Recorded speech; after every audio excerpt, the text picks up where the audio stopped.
Hello everybody and welcome back once more to Anime Yay or Nay. I am the AYoN. I'm Yin&Jung. I'm Envy Jitters. I'm CheerandCosplay. And I'm Kozi. And welcome back to our last week of Makoto Shinkai. I was going to say month, but it definitely lasted a little bit longer than that. Our series of Makoto Shinkai looking at movies stuff. We watched The Place Promised in our early days. Yeah. So, who's seen this before? I feel like we should have came up with a cooler name than this. It's a little late. That was really lame. Well, so are we. I've seen it before, but it was so many years ago I didn't really remember anything except that I had to do with airplanes. Never seen it, so this was a first for me. I had not seen this either. I watched this 2 days ago and it left zero impression on me. I don't remember a thing. Woof. That's a ringing endorsement. But coming from you, I don't know. You seem to like his stuff less and less as we go back. Yeah. I mean, if I'm gonna go straight to the point like CC did, this was my least favorite out of all the things we've seen. Okay, honestly, probably same. When I first saw it, I forgot it really quickly and I was zoned out half the time, and I feel like I was the same way this time. Like even the Garden of Words, which I had problems with, at least it was told a coherent story and it said everything it wanted to. This film, and I don't mean this as meanly as I'm about to say, it almost feels like he was writing this film as it went along and was just writing down cool shit he wanted to see and not thinking about how it connects to one thing or the other. Because it does like a total tonal just shift halfway through the film into like almost a completely different genre of film. I'm thinking, how the hell did we get to this point? It kind of feels like something that somebody would write in like high school. Yeah, I agree with both of the things you just said, and I think I might have an explanation for it. Theoretical explanation, you already heard a little bit, but we'll go into that later. That might make sense when I say it out loud. But I zoned out most of this when I was rewatching it, so I'm actually going to defer to Cece on this. When I was talking about what I thought I remembered the plot twist being, was that it with her grandpa? According to Wikipedia, yes. No, I remember them mentioning the grandpa, but that was not even a plot twist. That's a fucking footnote. Yeah. It was like a 2-sentence explanation. No. Like, him, like, designing it around, like, her kind of being, like, the funnel. Yeah, I don't know if it was a twist. Okay, I didn't get that part. I just remember he designed the thing. Though, yeah. So, I want to get into plot, but I'm like, how much can we talk about this plot? Honestly, it's a very limited. It was just all over the place. Like, there was a lot of it, but I don't know even... I don't know. Let's go just broad strokes. So there are 3 people in high school who want to go fly toward... Well, we should say first off, this is an alternate history where the Soviet Union and America are both occupying Japan post-World War II. Sort of like Germany was back in the 90s, which actually could have been a possibility had the bombs not dropped, but that's a whole other And apparently story, technology has advanced multiple generations in this alternate universe where like they're building giant-ass towers and they're using technology that we probably won't even have for a long time. I mean, they have a bunch of things here that we already have, but other than like the space-altering world warping, well, I don't know. Aliens turned out to be real last week, so we might have this shit. You don't know. They're not real. It's just a diversion. Sure, but yeah, we don't even care anymore. It'd be something if something actually happened. Do I still have to go into work on Monday? Yeah. The government is just senile old people. We're just like, sure, Grandpa, let's get you back to bed. We are not listening to the government anymore. I remember the 40s. The aliens were the idea that Glitch McConnell had during that long brain fart. I think the aliens were the friends we made along the way. But back to the plot. They want to make a plane that goes to the Soviet side of Japan, where there's a giant tower that goes off into the sky doing God knows what. And generating energy. Yeah, generating energy, amongst other things. But yeah. So they make a plane that doesn't work, and then they all grow up. One of them slips into a coma, one of them does nothing with his life, and then one of them is a scientist who's trying to study the tower with their own tower. And they're trying to transpose matter from our universe with another universe, and the other people in the other tower are doing that, and it's going bad. And it's almost going to destroy the world, but it's connected to the girl in the coma who and also they've been teasing a world war. Yeah. But that's just Cold War, hootenanny. That's been going on since forever. Well, not But since it forever, wasn't just Cold since War. post World War II. It was. It This was is during real Cold war. There was terrorism. Yeah, it was about to get real hot, real fast. But yeah, so they eventually take after tons of introspection about their lives. Chris Patton takes his not coma girlfriend to the tower, and she wakes up and saves the day. So she's in a coma because they needed an empty world to funnel all of the world altering stuff happening at the tower. Yeah. To harness the energy it's producing. If she doesn't stay in a coma, the world is supposed to go boom. Yeah. Should I just go with So then they decide to wake her up. Should I just go with what my theory on this is? Yeah, go ahead. Okay, so I'm pretty sure this is just Makoto Shinkai's version of Evangelion. Oh. Pound for pound. You're seeing it now, right? As soon as I say it, you see it, right? I mean, I haven't seen Evangelion, so I'll take it. Okay, not one for one with the ending, but no, not even one for the whole thing, but there's a lot of. I was looking the whole second section 3 years later when they testing the stuff out. I'm like, okay, someone owes somebody money right now. Someone is possibly doing some trademark infringement. But I can see the parallel with Rei and Kaoru. No, yeah. I'm talking Glasses guy was young Gendo. Honestly, I looked up the Evangelion timeline. This kind of matches up a little bit in a weird way, where if this could be a prequel with young Gendo before Shinji's born. What if they're tearing open a tear in an alternate universe, and that's where giant kaiju start popping out? I'm just saying there are possibilities here. I know it doesn't match up one for one, but I say it and you see it, don't you? No, I do, because Rei and Kaoru waking up was supposed to end the world. Mm-hmm. And then blah, blah, blah, this and that. Granted, Makoto Shinkai, probably went on record, was big fan of Evangelion and all that. I think we brought that up whenever we were talking about Place of Death. It definitely shows in this one. What was the one we did two before? They went to Limbo. Oh God, I can't remember any of them. The dead people that scream at children? Dead people that scream at children, yeah. Yeah. Fuck me. What was it called? Children who chase lost voices. Children, yes, thank you. Okay. I knew it had a name that was going to be very navel-gazy. We're very much he started very navel-gazy, auteur director, and then became populist. I'm going to make things that everyone actually likes over time. That's really my big revelation of this whole thing, was just that it was an Evangelion prequel that couldn't actually connect to Evangelion. But I don't know. What'd you guys think? Did they explain how? She's awake for a little bit before he drops the bomb and blows up the tower. Oh, yeah, it was starting to expand the affected area. Yeah, but they said it was supposed to be, near instantaneous. Yeah, people say things, and it doesn't mean anything. I mean, hell of a thing to keep a girl in a coma over. I mean, I'm going to throw this out there.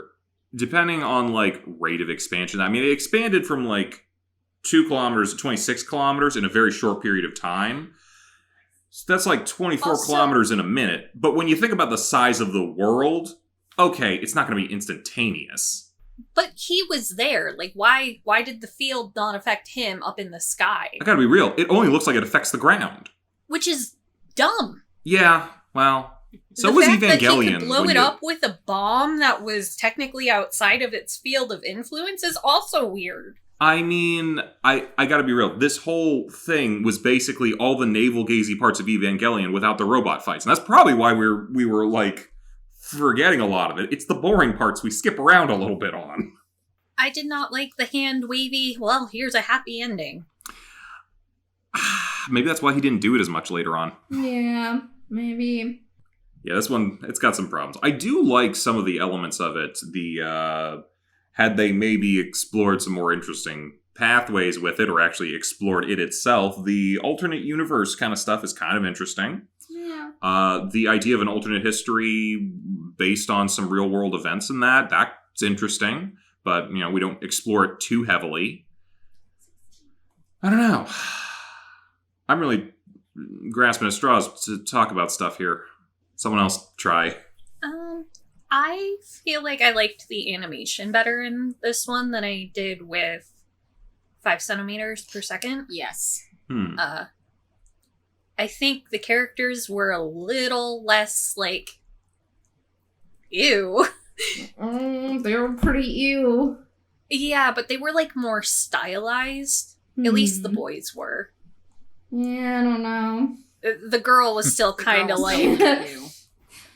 What is it called? Wall-eyeing? Yeah. When your eyes look in different directions. Yeah. But he had way more, like, scenery shots in this that were very beautiful.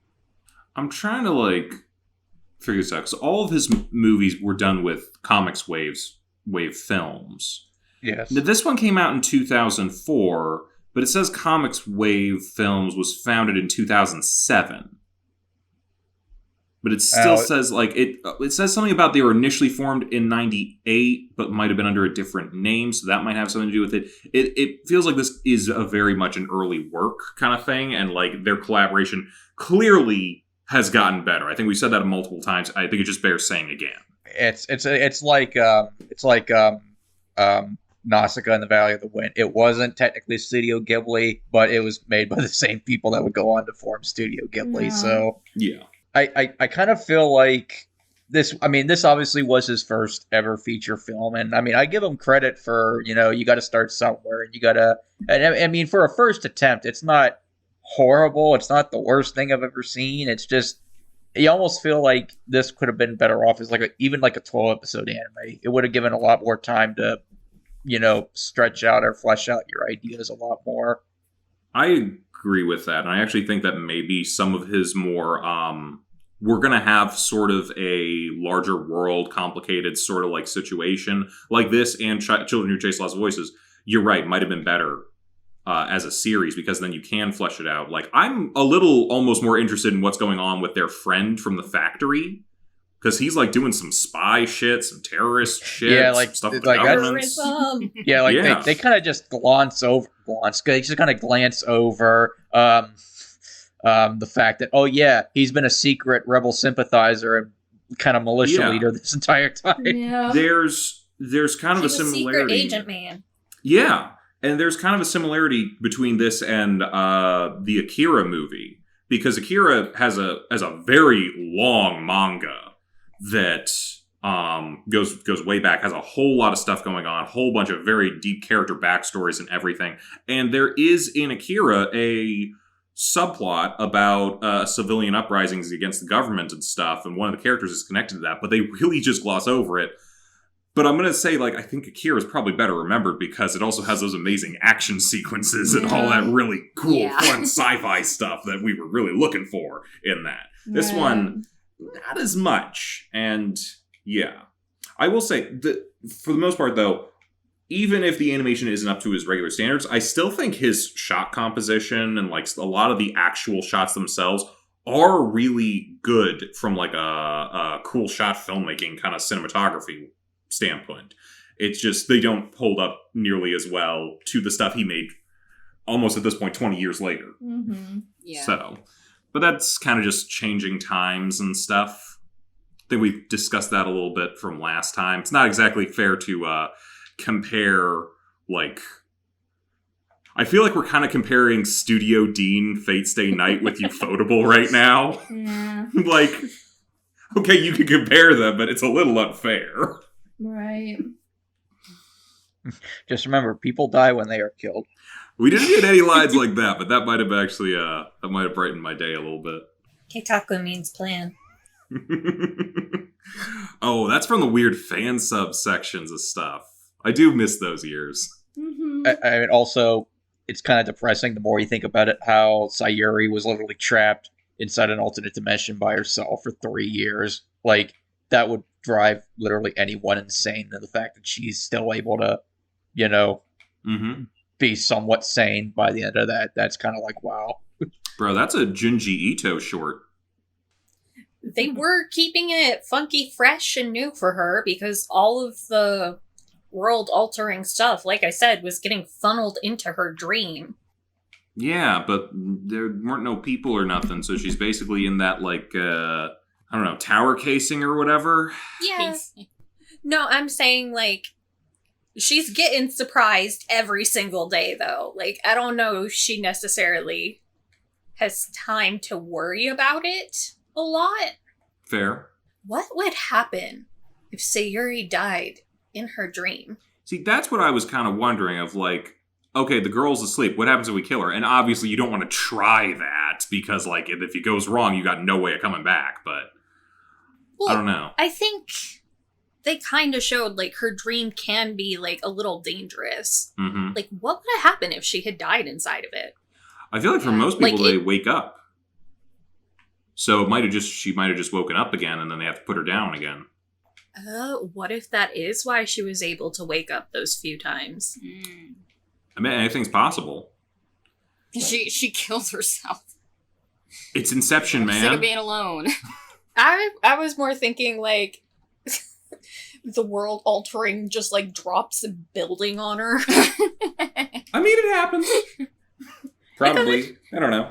She just no-clipped into the sky and then fell to her death. Oh, no. In her dream. No, it In her probably dream. was just, like, being out of boundary in a video game. Sayuri's in the back rooms. Oh, no. I was getting Doki Doki flashbacks a little bit with that name. Sayuri, yes, that's what I was saying. Yeah. That's all I can think of. Now, that The Sayuri could ruins. definitely get to the back rooms. Oh no. But she survived Isn't that. Sayuri the Oh, name she of was the in friend? control. Yeah, but she's the... Well, I don't want to spoil... who gives a shit if I spoil it? It's been out for a It's while. so old. Yeah, she is the best friend character who gets killed off From first. childhood. But Yeah. then whenever Monica's gone, she becomes the Right, leader. She took over it. So yeah, and then she has to delete the game because she realizes she's just going to do what Monica did.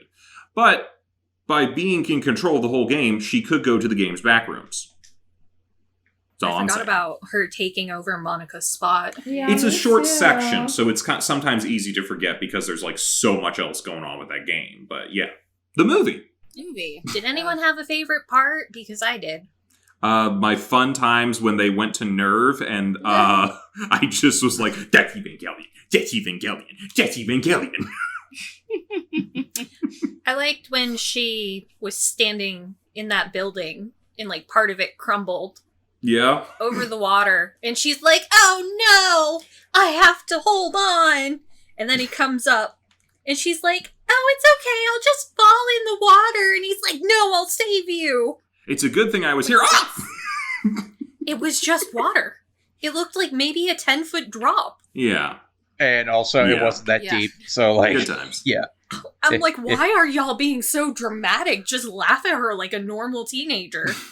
Like, that's what I kind of thought the whole movie was going to be. Like, kind of this growing up, coming of age story in this weird setting. The love triangle of will she go with this guy or the other guy? And then they kind of just throw that, oh yeah, 3 years later, he's working for the not Soviet Union and you know, he's researching brainwave alternate dimension energy thing with a hot doctor who's older than him. And then the other guy's just kind of like, yeah, we stopped talking. And it's just like, Oh, what is happening?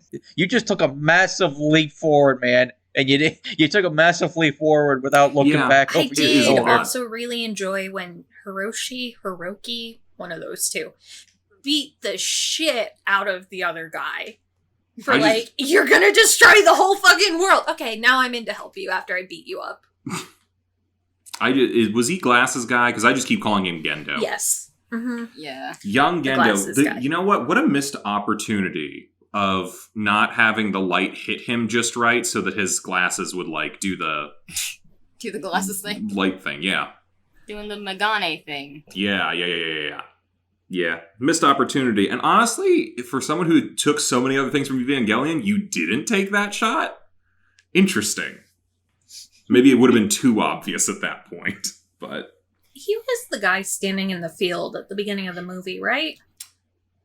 I thought that was Chris Patton. Am I crazy? I don't know. I don't know. I don't know either, Al. It's sometimes hard to... I don't know. They look very similar when they're younger, except for the glasses. To me. Yeah, they do. Or wait, the very... At the beginning of the movie, it was the adult. Yeah, that was Chris Patton's character, because he opens it by reflecting about things, and then for the rest of the movie, everybody is reflecting about things. Okay. And yeah. So, speaking of Chris Patton, and I was wondering about this, because a bunch of times I kept hearing ghost stories actors in these movies, and I found out why now. I don't know why I didn't research this. So, this movie and 5 Centimeters were both dubbed by ADV.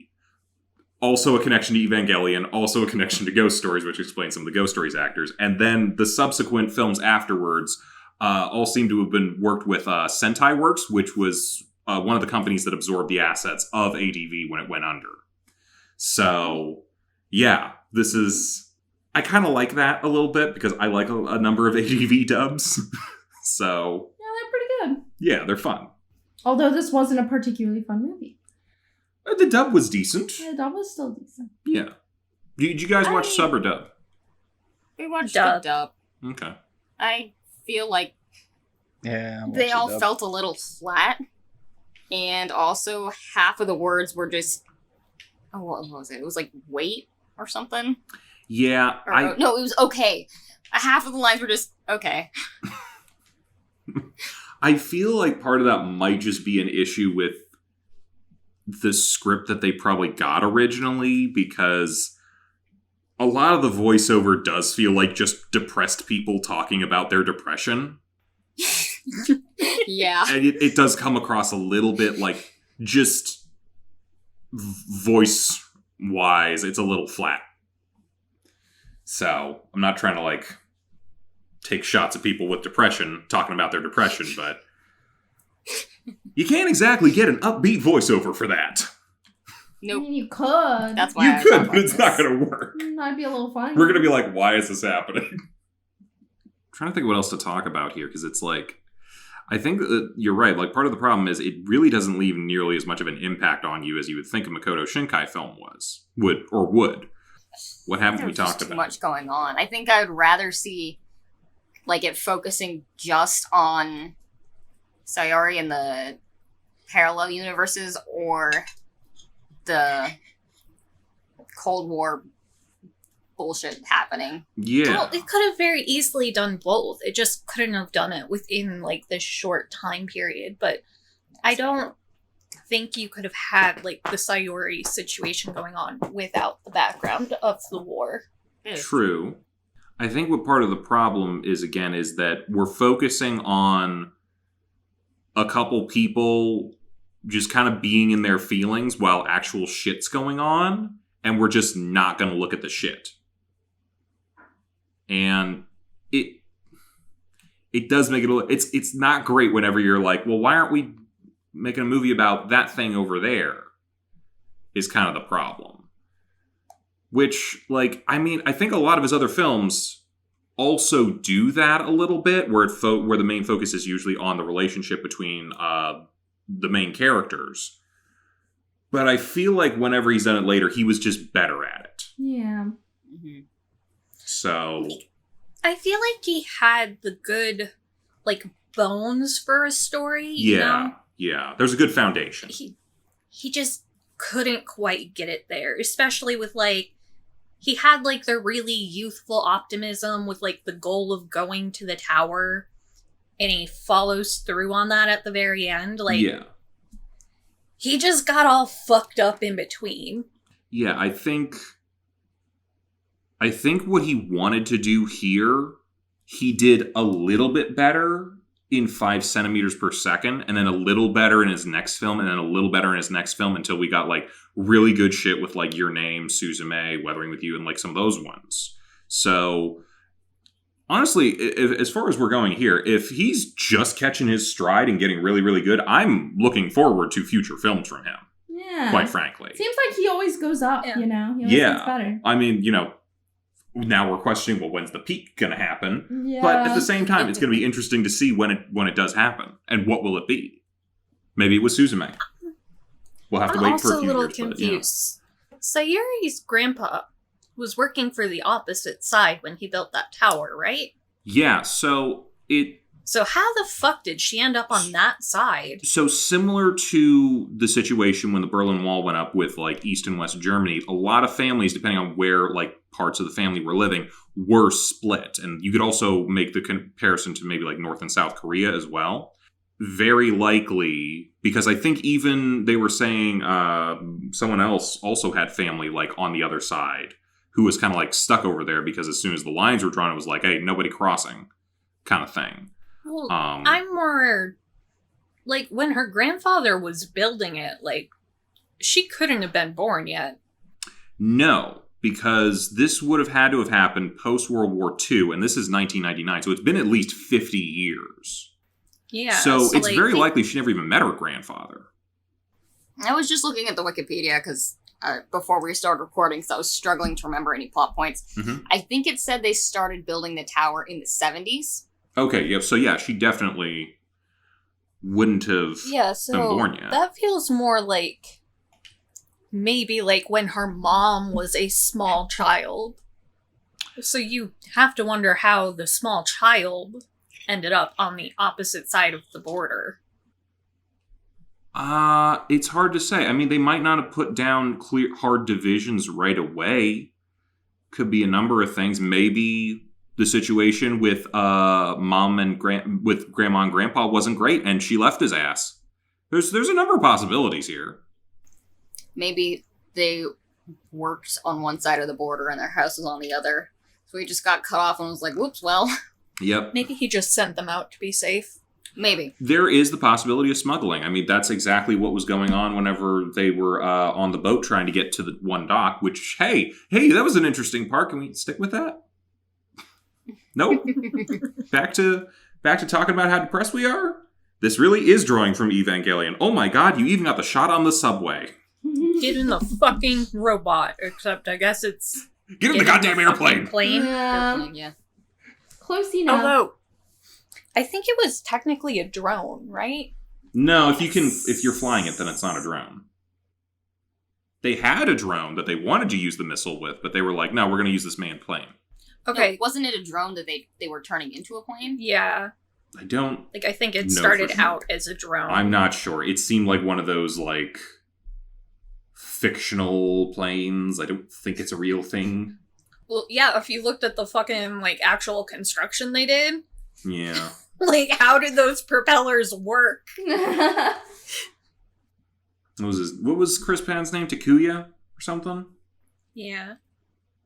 Yeah, it doesn't fit. Like, Takuya, get in the airplane. Doesn't roll off the tongue as well. Does not. Well. I feel like there's enough references in there that we didn't need anyone telling anyone to get into anything. We did have that... What was that one line that you said? Oh, no, that's Evangelion. It was, don't worry, we got the kids doing it. You were supposed to send the missile out there. It's alright, the kids are doing it. They wanted to do something it. like that. It's something like that. He was like, you got the kids doing it? And I was like, yeah. They volunteered. Yeah. I don't know, what else should we talk about here? Not a whole lot. Do we have to talk about more? I mean, I guess that... You know what? Here's what we'll talk about. Like, we're done. We're done with the Makoto Shinkai retrospective, I guess we can call it. What was everybody's favorite? Wait. Oh, what's up? Stacey, Yes. how does this rank in your step down every movie we watched? You know what? This one broke the pattern because I feel just so much intense apathy towards this movie. This one made me feel nothing, unlike the other ones where I felt like at least some rage or disgust. Something that I felt nothing with this one. I would argue that's worse. I can't even bring myself to not like it. Like, this might be like a bit It's off just topic nothing. Patreon kind of stuff, but I kind of think that if you feel absolutely nothing for a film, I think that's worse than feeling like anger towards it, because at least you made me feel something. Yeah. Like, Exactly. if it can't evoke, like, anything in you, then it's just bad all around. Yeah. Yeah, what was that? I used it a while ago, the Jello Apocalypse thing, the curve of... It's like this... It's like a quality versus satisfaction U curve, where it's like, okay, if you're like a positive 10, you're an amazing movie and you're also very satisfying. But if you're a negative 10, you're a terrible movie, but god damn it, you're entertaining. And like 0 is kind of the midpoint of all of it. You're neither entertaining in any way, and your quality is terrible. And then the quality here is not terrible. No. I don't think we can say that, but... So, I think it kind of boils down to, like, there were some movies you kind of wish didn't exist, but this one, you just don't even see the point of wishing anything about it. Yeah. Like, it could have just not existed for all that it pings on your radar. Yep. This will leave no impression. I will forget this by Monday. Shame. Could have had a story about Cold War Japan, US-America fights, and parallel universe happenings. Kind of crazy to think about. So, like, just wrapping up what we've been doing for the past couple of weeks, where's everybody ranking as far as, like, what's your favorite? Have your favorites changed at all? Have your least favorites changed at all? What's everybody feeling like with Makoto Shinkai right now? Right now, I'd say my ranking is from favorite to least from what we've seen. Suzume, Weathering with You, Your Name, Children Who Chase Lost Voices, The Garden of Words. No, sorry, excuse me, 5 centimeters per second, The Garden of Words, and then... You almost have it in just basic reverse order.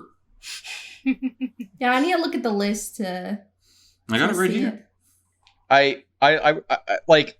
I was liking Children Who Chase Lost Voices more than Your Name through like 90% of the movie, but I felt like the ending kind of just deflated a little bit for me. That's why I put it below Your Name. I would put Children Who Chase Lost Voices as my favorite. Like I said during that episode, like, a lot of it lives rent-free in my head. Like, I think back to it often. Then Your Name, then Suzume, then Weathering with You.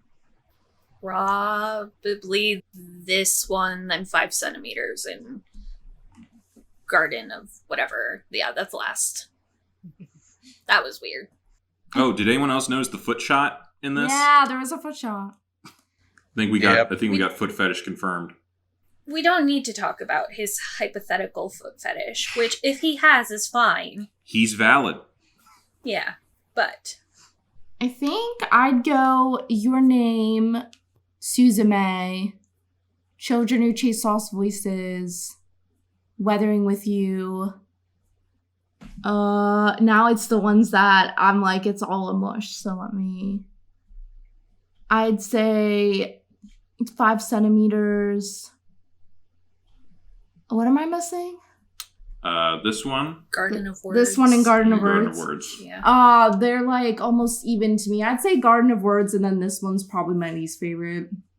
I think I go Your Name, Suzume, Weathering with You. I put a tie for Garden of Words and Children Who Chase Lost Voices. Maybe I put 5 centimeters over them. I don't know. Place Promise in Early Days is probably the bottom, but like I kind of got a bit of amalgamation in the middle of like, yeah, these are all good. I don't know that they're gonna like super, you know what? I put 5 centimeters a little bit higher because that did like affect me the first time I saw it, I think. Yeah, but wasn't that because you were like, oh? But it didn't mean that I had like a bad time with it the second time. It didn't lessen a lot of the scenes, especially the beginning. I think, well, weirdly enough, I think 5 centimeters is a bit like Up, where the best part of it is the first 10 minutes.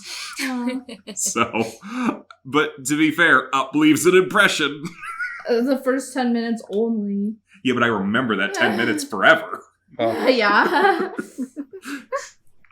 And Up was a good movie throughout. Yeah. It's just, the first 10 minutes were the most And the rest of the memorable. movie was like okay, in my opinion. I know that's not popular opinion, but... So let's throw it out there. For average, I mean, you have like a 100% for your first 10 minutes. Even if you got only 50% for your second, it's like, you're still averaging about 75% there. That's a passing grade. Well, I'd counter with Old Boy 2013. Oh my god. Okay. That's a good point. Okay. I hear you. You're not wrong. You know what? We're I not feel gonna like talk we about need it. to watch the Korean one That's I've a heard good it's point. good. That's a I've good heard the point. Korean one's actually good. The Korean one is super well shot. It is Yeah. well. We did study scenes from it in class. I want to go It's back just the and story gets way more. I want to go back and look and compare the two because I feel like I talked about it a little bit. That hallway fight scene is So much iconic. better, yeah. that is like Gorgeous. instant classic cinema. I do want to see the original one. So, I've heard many good things. Yeah, so we're definitely going to have to probably do that at some point. Did anyone else need to do a ranking? Me? Go for it. I would put Weathering with You, Your Name, and Suzume all more or less at the same spot. I really liked those. Mhm. And then everything else was just kind of meh to nah. And I feel kind of weird that I've been so negative about him the last several weeks. Because I know they get better. And that's great. He's learning and growing. It's weird to go backwards. Because it's like he's regressing. It's like a reverse Shyamalan. I would actually, like, overall, I wish... What's that band he has? Radwimps. I wish he would tone that down just a little. We do not need a Radwimps montage in every single movie. Or do we? Was there a montage in this one? No, I don't think there's any montage. Oh my god, there was no montage. This was his earliest movie. Yeah. Yeah, Like, I think it can be really well done if it's well placed, but I don't think he needs one in every movie. And that might just be like a contractual obligation he has with them at this point, but... I doubt it, There but was maybe. a cameo, though. Cameo. Yeah, we're not going to get to it, I don't think, but one of his shorts, A Girl and Her Cat. There was a cat in this movie, and Yes. They never were showed the "Hey, cat's face. Why cat." didn't they do that? Did anyone else notice that? They didn't want to show the cat's face? I did not. No, but they showed his balls. Well, he wanted to be accurate. Okay, so, yeah, that's the last of the Shinkais, and we'll be moving on. It's interesting that we had Chris Patton in an alternate history scenario with reality-altering multiple universe elements going on here for this one. Because it Is actually... Chris Patton one of that guys? Well, he was the main character. No. Is he a He's that a guy? voice- he's a voice See, I actor. mean, I think it's voice sometimes... actors are kind of Yeah. always that guy. Yeah, unless you're already a celebrity, sometimes it's a little bit difficult to do that one. But I mean, maybe Thinking of amongst someone else. Are you amongst thinking of voice Patton actors, Oswalt? No. amongst Because voice that's who I'm actors, picturing, I don't know. honestly. Fuck. The guy in Fist of the North Star. Kenshiro. That guy from that. You're thinking of Chris Penn? Chris Penn. I knew it You was thought a Chris, that Chris okay? Penn, explodey head person, was the main character of this movie? What if? He was- Listen! He I was don't doing know Reservoir Dogs. I know he names. was not doing Reservoir Dogs at this time. Cece very often is like, oh, this celebrity, and I just stare fucking blankly, and I'm like, can you give me a character they did? This happened this week. I was like, oh, Pee Wee Herman died. And she was like, I don't know actors. You're going to have to give me the character. I'm like, that is Pee-wee the Herman. character. I don't know anybody's... Does Do you know anybody Paul know his real Rubens? name? Yeah, Yes. what's Pee Wee Herman's real name? We just said it. Paul Rubens. Paul Oh. Rubens. I wouldn't have known that. God. I looked it up. I realized who he was. I'm very sad. Ay. Well, yeah. Everybody's like, Pee Wee Herman, Nightmare Before Christmas, which I didn't know he was in that. I'm like, where's Spy Kids? Why aren't we mentioning Spy Kids? Like, high key, the only reason I recognize Lakeith Stanfield is because we had, like, that little category for, like, the supporting actor. That we're like, yeah, Lakeith Stanfield, man. He did a really good job. I'm sorry. Spy Kids? Oh, I'm sorry, in Haunted Mansion. Yeah, I'm- you're not. That's I'm the wrong leaving guy. It's not context You're the guy. out thinking of this Alan conversation. Cumming. What? Yeah, that's a different guy. Alan Cumming is the main villain from Spy Kids 1. That's not Paul Rubens. He wasn't Floop? No, he Nope. wasn't Floop. I don't believe it. Oh my No, god, I- you know what? Patreon Yeah. content, moving on. This is a whole other conversation we can have later. Back to what I was saying. It's interesting that we have a movie that had Chris Patton and a bunch of military stuff and a bunch of alternate history stuff and a whole bunch of sci-fi shenanigans that involve altering reality and some psychic precognition shit. Because next week we're doing Full Metal Panic from Mofu. We're doing a bunch of stuff I should've seen that. I have been like, oh, we've been mentioning these or we've been recommending these to each other, but we never actually went around to watch them. We're starting with Famofu because me and Kozi brought it up so many times that it was better than the first thing that we watched. So we're watching it. Enjoy. Any last things to say? Nope. Great. Wonderful. Come back for Famofu. Bye-bye, everybody. Bye. Hey, thanks for watching, and if you haven't already, be sure to subscribe and ring the bell icon for notifications. If you enjoy this video, give us a like, and if you haven't already, check out some of our previous episodes, our daily gaming videos, or our parody series Madoka Magically Abridged. See you next time!